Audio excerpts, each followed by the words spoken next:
રહ્યા છો વડોદરા નોવાસ. હવે જોઈએ અગત્યના સમાચાર. એમએસ યુનિવર્સિટી પોલિટેકનિકમાં રેગિંગના વિવાદે પકડ્યું જોર. એબીવીપી દ્વારા ફેકલ્ટી ડીનને આપવામાં આવ્યું આવેદનપત્ર. એમએસ યુનિવર્સિટીની પોલિટેકનિકમાં રેગિંગના વિવાદે જોર પકડ્યું. એબીવીપી દ્વારા ફેકલ્ટી ડીનને આપવામાં આવ્યું આવેદનપત્ર.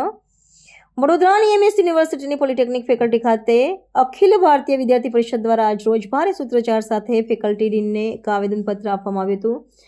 થોડા દિવસ પહેલા એક વિદ્યાર્થી દ્વારા બીજા વિદ્યાર્થીને રેગિંગ મુદ્દે વિડીયો વાયરલ થયો હતો.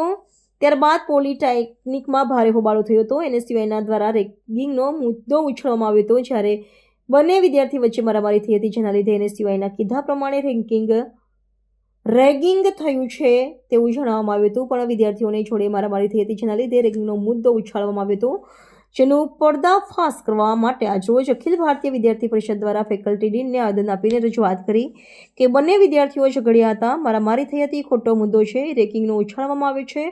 બંને વિદ્યાર્થીઓને પૂછવામાં પણ આવ્યું હતું. સાથે બીજા દિવસે એક વિદ્યાર્થી ટોળા લઈને આવ્યો હતો, જેની અંદર એનએસયુઆઈના વિદ્યાર્થીઓ હતા, જે પ્રૂફ સાથે આજરોજ અખિલ ભારતીય વિદ્યાર્થી પરિષદ દ્વારા ફેકલ્ટી ડીનને આવેદનપત્ર આપવામાં આવ્યું.